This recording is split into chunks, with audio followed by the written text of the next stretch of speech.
आज से करीब 100 साल पहले इंसान द्वारा बनाया गया कैमरा कुछ इस तरह का दिखाई देता था, जो कि आज बदलकर कुछ ऐसा रूप ले चुका है। ये तो सिर्फ एक एग्जाम्पल है इस बात का कि टेक्नोलॉजी इतने कम समय में कितनी तेजी से बदलकर डेवलप हो रही है। जहां एक तरफ तो इंसानी सभ्यता काफी तेजी से एडवांस हो रही है, वहीं दूसरी तरफ पास्ट में मौजूद चीजें विलुप्त होकर अपना अस्तित्व खो रही हैं। ऐसे में जो कुछ भी आज हमारे पास मौजूद है, हो सकता है कि फ्यूचर में वो ना रहे, और अगले 100 सालों में हमारी धरती पर कितना बड़ा बदलाव आने वाला है, इसका तो हम और आप शायद कल्पना भी न कर पाए। लेकिन आज के साइंटिस्ट ने फ्यूचर की कुछ पॉसिबिलिटीज के बारे में प्रेडिक्ट किया है, जिससे ये पता लगाया जा सकता है कि आने वाले समय में इंसान का भविष्य कैसा होगा।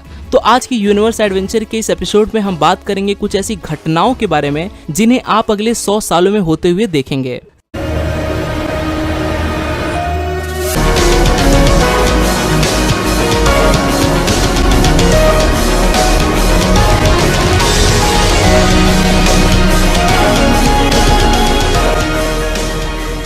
साल 2020 से लेकर 2040 तक हम सभी जानते हैं कि दुनिया की सबसे ज्यादा पॉपुलेशन वाला देश चाइना है और उसके ज्यादातर नागरिक बुढ़ापे का शिकार हो चुके हैं। लेकिन जल्द ही यह आंकड़ा बदलने वाला है, क्योंकि अब भारत दुनिया की सबसे ज्यादा आबादी वाला देश बन जाएगा। इस दौरान बुर्ज खलीफा भी दुनिया की सबसे ऊंची बिल्डिंग होने का खिताब खो चुकी होगी, क्योंकि उसकी जगह जेडा टावर ले चुका होगा। एलोन मस्क के पहले स्टारशिप रॉकेट को मंगल ग्रह पर भेजा जाएगा। यह पहली बार धरती से बाहर किसी दूसरी ग्रह पर इंसानी बस्तियों को बसाने की शुरुआत होगी। वायरलेस चार्जिंग भी एडवांस हो चुकी होगी और अब मोबाइल फोन को वाईफाई जैसी टेक्निक के इस्तेमाल से चार्ज किया जाएगा। धरती पर इस समय पर एक ऐसे डिजिटल फैब्रिक को बनाकर तैयार किया जाएगा जिन पर लगे सेंसर्स की मदद से इन कपड़ों को पहनने वाले इंसान की हर तरह की हेल्थ से जुड़ी कंडीशन का पता लगाया जा सकेगा। धरती पर बड़ी बड़ी बिल्डिंग्स को बनाने के लिए आज की ईंटों की जगह पर इलेक्ट्रिक स्टोरेज सेल्स का इस्तेमाल किया जाएगा, जो सूरज की रोशनी से चार्ज होकर बिजली पैदा करने का काम करेंगी।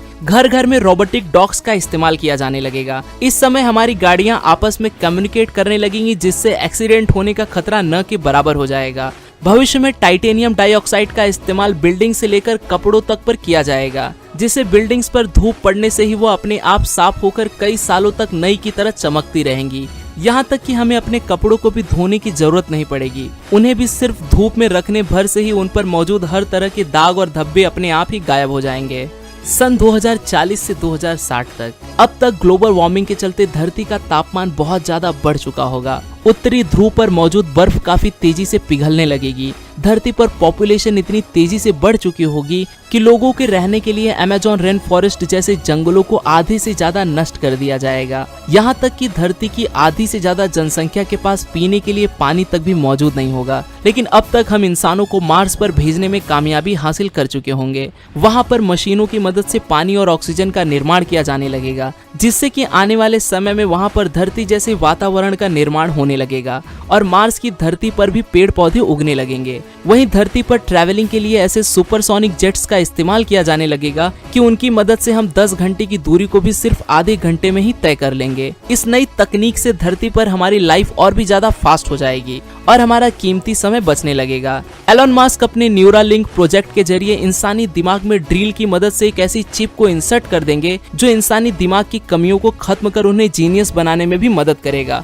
और साथ ही वो कई तरह की बीमारियों को पीड़ित लोगों को भी ठीक करने का काम करेगा। आने वाले समय में इन चिप्स में कुछ ऐसे अपडेशन होने लगेगी जिससे उस समय में इंसानों को बातचीत करने के लिए बोलने की भी जरूरत नहीं पड़ेगी। वो सिर्फ इस चिप की मदद से एक दूसरे से बात करने लगेंगे। मेडिकल साइंस इतनी इम्प्रूव हो चुकी होगी कि इंसान के खराब हो चुके ऑर्गन्स को 3D bio printed artificial organ से रिप्लेस कर दिया जाएगा। यहाँ तक कि कुछ ऐसी टेक्नोलॉजीज भी आ जाएंगी जिससे इंसान मौत पर तो जीत हासिल नहीं कर पाएगा, पर हाँ, उसकी मदद से इंसानी एजिंग की प्रोसेस काफी स्लो हो जाएगी। और 2060 के अंत तक इंसान दिमाग पर इतना ज्यादा काबू पा चुका होगा कि भविष्य के दिमाग को प्रिजर्व कर उसे हाई डिस्क के अंदर स्टोर किया जा सकेगा। और आने वाले समय में उस व्यक्ति की मौत हो जाने के बाद भी उसके उस दिमाग को किसी रोबोटिक बॉडी में ट्रांसफर कर दिया जाएगा और एक तरह से वह व्यक्ति फिर से जीवित हो जाएगा। मेडिकल साइंस में यह समय ऐसा होगा जब सिर्फ एक ही टीके की मदद से हर तरह की बीमारियों का इलाज किया जा सकेगा, और उस समय शायद ही 100 साल से पहले किसी इंसान की मृत्यु हो पाएगी। अब नजर डालते हैं 2061 से लेकर 2100 तक की घटनाओं पर। इस समय तक मार्स पर इंसान की आबादी करीब 3 लाख तक जा पहुंचेगी और पिछले कई हजार सालों में विलुप्त हो चुके कई जानवरों को उनके डीएनए की मदद से फिर से जिंदा कर दिया जाएगा। इंसान स्पेस में मौजूद एस्ट्रॉइड्स में से भी जरूरी मिनरल्स को कलेक्ट कर उसका इस्तेमाल ईंधन के रूप में करने लगेगा। स्टेम सेल टेक्नोलॉजी की मदद से इंसान अपने शरीर के खोए हुए पार्ट्स जैसे कि उंगलियों को दोबारा से रीग्रो कर पाएगा। आयरन मैन मूवी के टॉनी स्टार्क की तरह इंसान आर्क रिएक्टर टेक्नोलॉजी को काफी हद तक कॉम्पैक्ट और एफिशिएंट बना चुका होगा, जिसके इस्तेमाल से ईंधन की खपत खत्म हो जाएगी। अब तक इंसान के लिए दूसरी प्रजातियों के जीव जंतुओं से भी कम्युनिकेट कर पाना संभव हो जाएगा। 2075 तक पॉल्यूशन के चलते धरती की खराब हो चुकी ओजोन लेयर, जो सूरज की खतरनाक अल्ट्रावायलेट किरणों को धरती पर आने से रोकती है, पूरी तरह से रिपेयर हो चुकी होगी, जिससे धरती पर होने वाली काफी खतरनाक बीमारियों से मुक्ति मिल जाएगी। साइंस और टेक्नोलॉजी की मदद से इंसानी शरीर में कुछ ऐसे चिप्स को इंजेक्ट किया जाएगा जो इंसान की लगभग हर तरह की समस्या को दूर कर देगी। जैसे कि अगर कोई इंसान अपना वजन कम करना चाहता है तो वो पेट में लगी अपनी इस चिप की मदद से अपने खाने पीने की डाइट पर भी काबू कर पाएगा। इस समय तक टेक्नोलॉजी इतनी एडवांस हो चुकी होगी कि आर्टिफिशियल आंखों, सिंथेटिक ब्लड और यहाँ तक कि कानों की सुनने की क्षमता को भी काफी हद तक बढ़ा दिया जाएगा। यह समय ऐसा होगा कि जब लोग प्राकृतिक तरीकों की जगह पर कृत्रिम तरीकों से ज्यादा जीवित रह पाएंगे।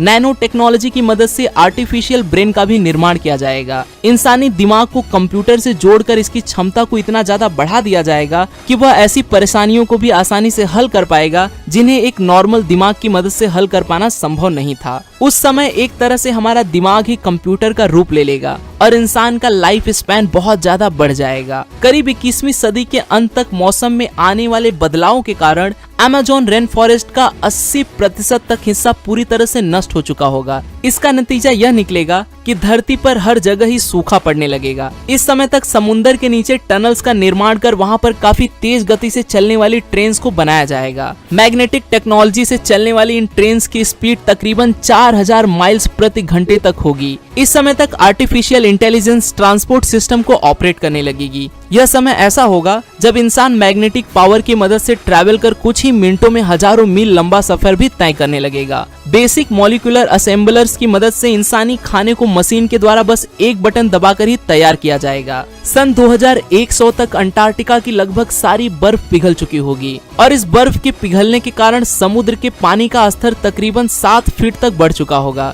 जिससे समुद्र के किनारे पर बसे कई देश पानी में डूब चुके होंगे। लेकिन उस समय वेस्ट अंटार्कटिका के सूख जाने की वजह से वहां पर डेवलपमेंट का कार्य काफी तेजी से बढ़ने लगेगा। इंसान यहाँ पर काफी एडवांस ऊंची इमारतों का निर्माण करने लगेगा। नतीजतन धरती के इस एरिया में भी जनसंख्या काफी तेजी से बढ़ने लगेगी। धरती पर मौजूद सबसे खूबसूरत वाटरफॉल यानी कि नाइग्रा फॉल्स का वजूद भी अब पूरी तरह से खत्म हो चुका होगा और ऐसी भी संभावना है कि उस समय 1 किलोमीटर से भी ज्यादा डायमीटर जितना बड़ा एक एस्ट्रॉइड आकर धरती से टकरा जाए और धरती से समस्त जनजीवन को ही नष्ट कर दे। अब ये धरती से टकरा ही जाएगा ये पूरी तरह से जरूरी नहीं है, क्योंकि उस समय तक इंसान कुछ ऐसी टेक्नोलॉजी को बना चुका होगा जो धरती को किसी भी बड़े एस्ट्रॉइड से टकराने से बचा सके। हालांकि उस समय तक इंसान टेक्नोलॉजी की मदद से लगभग हर एक क्षेत्र में ही इतनी उन्नति कर चुका होगा कि अब धरती पर से इंसान की मौजूदगी को मिटा पाना लगभग असंभव ही हो जाएगा। लेकिन फिर भी भविष्य में धरती पर कुछ ऐसे इवेंट भी हो सकते हैं जिनकी वजह से इंसानी सभ्यता पूरी तरह से खतरे में आ सकती है।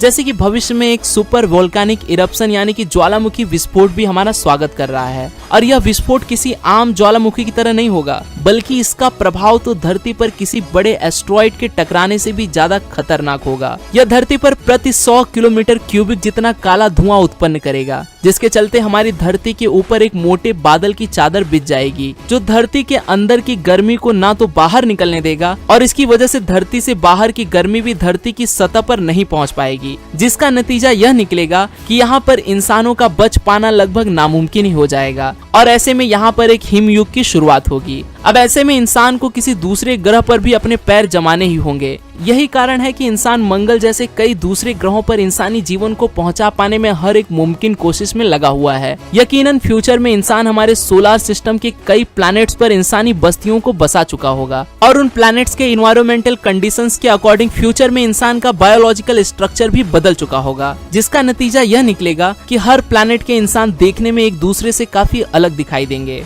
अब आपको चाहे इस बात पर यकीन ना हो, लेकिन इन सब की तो शुरुआत भी हो चुकी है। एलोन मस्क की स्पेस एक्स और दुनिया भर की स्पेस से जुड़ी एजेंसियां इंसानी जनजीवन को किसी तरह से धरती से बाहर स्पेस में पहुंचाने पर जुटे हैं। एलोन मस्क तो स्पेस एक्स के सबसे एडवांस रॉकेट स्टारशिप को 2018 से मंगल ग्रह पर पहुंचाने के काम में लगे हैं, जिसके चलते वह इंसानों को मंगल पर पहुंचाने से पहले वहां पर इंसानी जीवन को बसा पाने के लिए जरूरी सामान को इंसान से पहले ही पहुंचा देना चाहते हैं। लेकिन आखिर यह सारा काम कैसे किया जाएगा? क्या सच में एलोन मस्क साल 2100 तक लाखों की संख्या में इंसानी आबादी को मार्स तक पहुंचा पाने में कामयाब हो पाएंगे? अगर एलोन मस्क की बात करें तो उन्होंने इन सभी सवालों पर हामी भरते हुए इसका जवाब काफी पॉजिटिवली दिया है। तो क्या आप जानना चाहते हैं कि इंसान को मार्स तक आखिर कैसे पहुंचाया जाएगा? कैसे वहां पर नए सिरे से जीवन की शुरुआत की जाएगी? और आखिर वहां पर इंसान का रहन सहन और खाना पीना कैसा होगा? अगर जानना है तो मुझे कमेंट्स में अपनी राय जरूर बताएं। मैं आपके इन सारे सवालों के जवाब में एक अलग से पूरी वीडियो लेकर जल्द ही हाजिर होऊंगा। अगर ये वीडियो अच्छी लगी हो तो इसे लाइक करें और आप इस वीडियो के बारे में क्या सोचते हैं मुझे कमेंट्स में जरूर बताएं।